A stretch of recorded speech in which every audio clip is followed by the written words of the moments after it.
Pour faire cette liste, on s'est basé sur les performances de nos joueurs. Mais comme vous le savez, pour gagner une compétition comme la Coupe d'Afrique, il faut avoir aussi un groupe. Et on a aussi tenu compte des affinités, des amitiés qu'il y a entre certains joueurs. Bonjour à tous, j'espère que vous allez bien. Aujourd'hui, nous allons nous intéresser à la CAN parce que c'est vrai que ça parle de partout et aujourd'hui, dans cette petite vidéo, nous allons essayer justement de donner notre avis sur la CAN, comment est-ce que ça va se dérouler et surtout comment ça va se dérouler du côté des éléphants de Côte d'Ivoire parce qu'aujourd'hui, le thème que nous allons aborder, il faut savoir que nous allons aborder plusieurs thèmes en fonction de l'évolution de la compétition. Et comme nous sommes à J-6 ou -7 environ, nous allons essayer de faire des petites couvertures comme ça sur certains aspects qui vont beaucoup parler sur la toile. Et nous allons essayer de discuter ensemble pour créer une petite atmosphère de CAN ensemble. Et si jamais, pourquoi pas, si ça fonctionne bien, réitérer ça pendant le mondial. Donc, le thème que nous avons choisi aujourd'hui, c'est la liste des 28 joueurs de Faye MS en Côte d'Ivoire. Il faut savoir que la liste est sortie, ça a fait beaucoup parler. Nous avons eu droit au groupe de Nicolas Pepe, les fanatiques ou les fans de Nicolas Pepe qui ont trouvé que son absence n'était pas justifiée. Nous avons eu un autre groupe aussi qui était d'accord parce que selon eux, ça va créer polémique et ça va créer une mauvaise ambiance si lui, Nicolas Pepe et Albert Lafont, le joueur qu'il avait critiqué, étaient dans les mêmes vestiaires. Ça a beaucoup fait parler et du coup, nous allons aujourd'hui donner notre avis. Alors du coup, dis-moi, qu'est-ce que toi, personnellement, t'en penses concernant la liste des 23? Est-ce que tu penses que Faye a raison ou pas? Est-ce que tu penses que Faye veut pas montrer que c'est lui le patron? Et donc, pour cette raison, il écarte des cadres comme Pépé et Adengra, par exemple. Je pense qu'il a fait une liste avec beaucoup d'influence. On a également des joueurs qui n'ont presque pas joué en club comme Willy Bouli ou Michael Seri. Donc, pour moi, je ne crois pas que ce soit une liste objective. J'ai l'impression même qu'il a eu beaucoup d'influence extérieure. Tu penses qu'il a fait une liste Facebook? Parce que moi, j'appelle ça la liste Facebook. En gros, le gars, il a regardé Facebook, il a regardé les tendances et en fonction de ça, il a choisi les joueurs ou pas. Non, même la liste Facebook allait être beaucoup, beaucoup plus complète que ça, en fait. Parce que si tu suis les avis sur Facebook, Adengra n'est pas écarté, en fait. Pareil pour Nicolas Pepe. Mais ça, pour moi, c'est une liste FC Rouage. Parce que c'est une influence interne, en fait. Bien en haut. Ouais, ok, d'accord. Ben, c'est une influence. Moi, je suis d'accord. C'est peut-être une influence interne, mais normalement, le coach, normalement, il a sa base.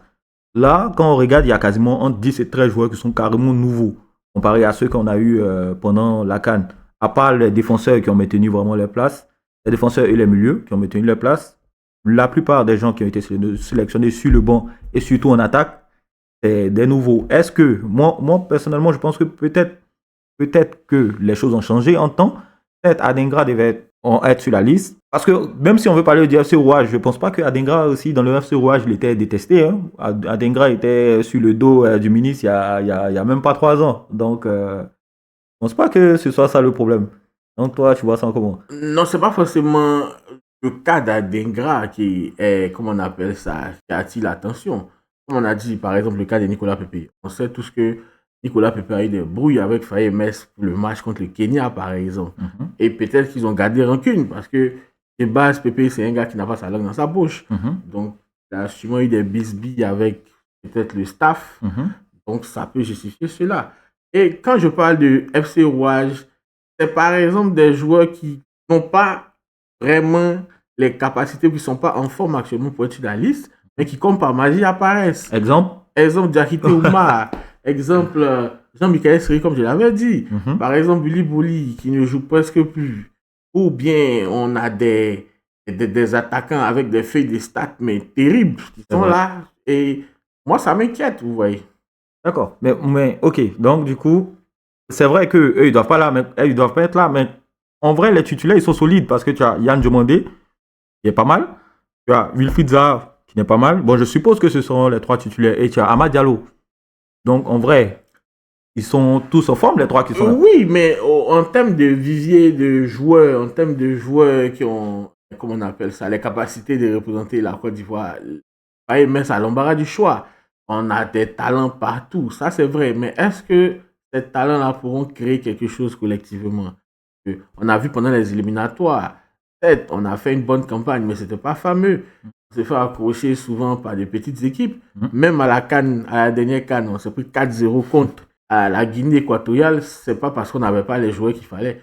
Mais est-ce que ce bloc-là peut jouer en équipe, produire du bon jeu, surtout en attaque? Quand tu as un type comme Aller, qui a une saison à moins de 6 buts, et je me demande bien comment il va faire lorsqu'il sera titularisé, ou encore un gars comme Guessin qui vendange des occasions toutes faites. On ne sait pas quelle magie. Moi, ça m'inquiète. Ouais, mais du coup, si on suit ça, c'est pas forcément Faye le problème, c'est pas forcément la liste le problème, parce qu'en vrai, tous ceux qui avaient remporté quasiment qui avaient remporté la CAN, à l'exception peut-être de Pépé qui a réussi à être meilleur joueur de la Liga devant Mbappé, ben, ils ont tous flop par la suite, parce que Adingra s'est plus retrouvé après la CAN. À l'heure, pareil, que ce soit avec les blessures et le fait qu'il ait quitté le Borussia Dortmund et tout.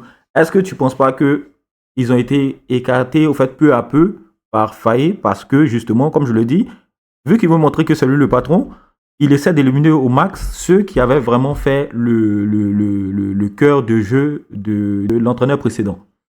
Non, je ne pense pas, sinon il allait se débarrasser par exemple de Seko Fofana. Ouais, mais peut-être parce qu'il n'a pas le choix. Mais non, justement, si Pépé aussi, par exemple, on ne peut pas d'un gars comme Pépé sans conséquence. Du coup, s'il choisit Pépé par rapport à Seko, c'est parce que Seko, il a besoin de Seko plus que Pépé. Mais il peut pas casser toute l'ossature de la CAN parce que c'est pas possible. Donc Pépé, on a dit, c'est plus un rapport personnel. Lui-même, il a dit que c'est pas lié aux performances sportives. Pour gagner une compétition comme la Coupe d'Afrique, il faut avoir aussi un groupe. Et on a aussi tenu compte des affinités, des amitiés qu'il y a entre certains joueurs, parce que ce que l'amitié et les affinités que vous retrouvez en dehors du terrain, très très souvent, vous la retrouvez sur le terrain. Et on a aussi formé un groupe pour tenir plus d'un mois, parce que la compétition va être longue. Donc c'est personnel. Peut-être qu'on le saura des années après, mais c'est un règlement de compte, en fait, le cas Pépé. Mais si on prend des gars, par exemple, un gars comme Diakité Ouma, peut-être il faisait partie de l'équipe de la dernière CAN, mais on voit clairement qu'il est en méforme, qu'il ne joue pas, en fait. Donc on ne doute pas de son talent, mais est-ce qu'il est en jambes? Est-ce que physiquement il pourra répondre présent? Ça aussi, c'est une réalité de la CAN. On a beau être peut-être un bon technicien, mais physiquement, il faut répondre. Et pour répondre physiquement, il faut avoir eu du temps de jeu en club. Et c'est réel.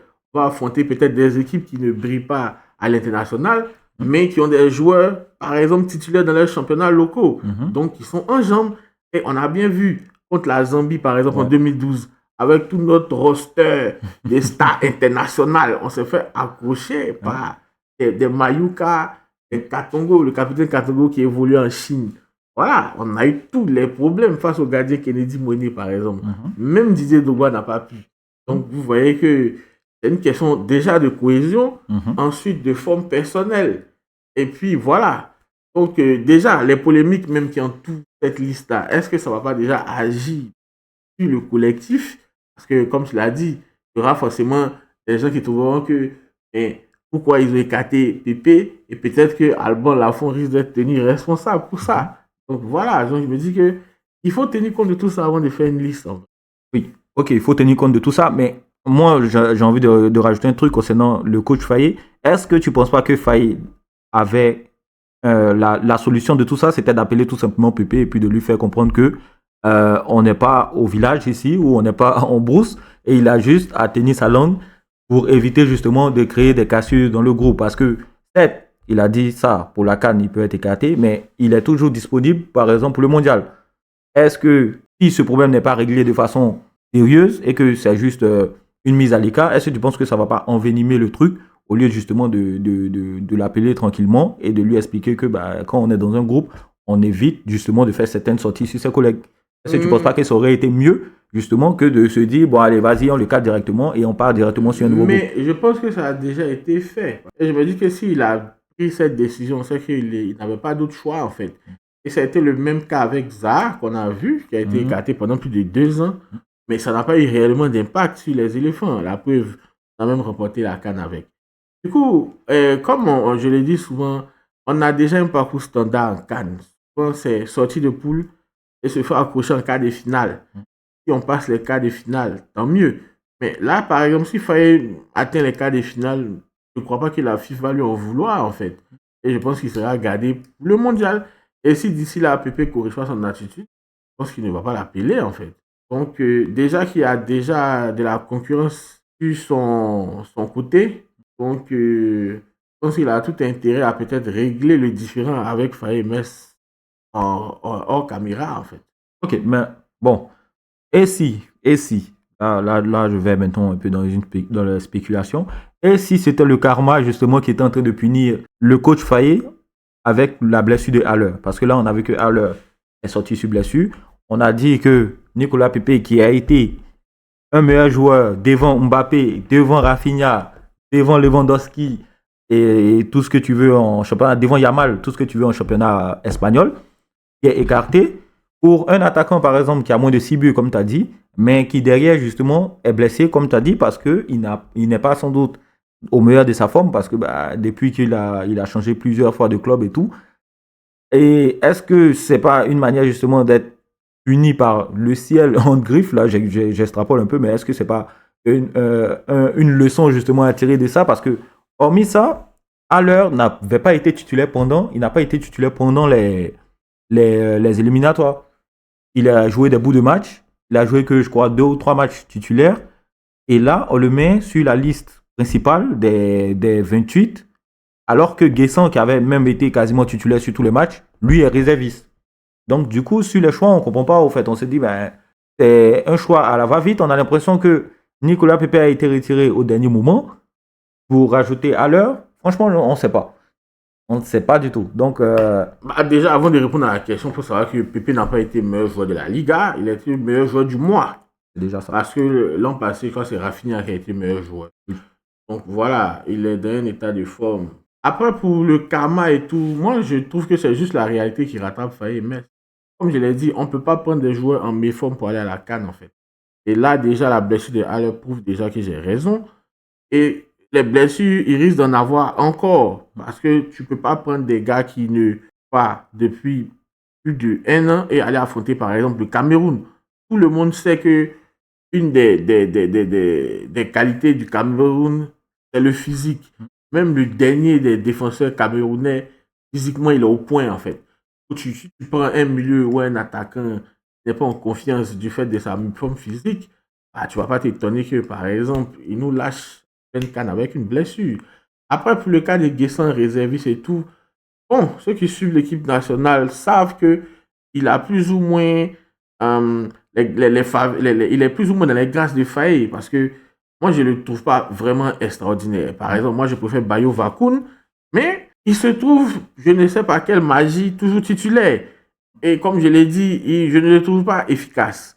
Mais il est tout le temps appelé. Et le fait qu'il soit réserviste, moi je crois que c'est juste pour faire passer la pilule parce que tôt ou tard, il va l'intégrer dans le groupe. Et je pense que la blessure de Haller va juste lui faciliter la tâche en fait. Bon, écoute, c'était tout pour concernant l'équipe nationale et la sélection, vu que ça avait beaucoup fait parler. Donc, nous avons essayé de donner notre avis. Est-ce que le choix était justifié ou pas? De toute façon, c'est un choix. On ne pourra rien faire, on ne pourra rien changer. C'est juste un avis. Donc, donnez-nous votre avis en commentaire. Est-ce que vous êtes assez content de ce que Faye Metz a fait jusqu'à présent avec la liste? Ou est-ce que vous êtes inquiet comme moi personnellement concernant certains choix qui ont été faits? C'est tout pour nous aujourd'hui. On vous dit merci d'être resté jusqu'au bout et on se dit à très bientôt.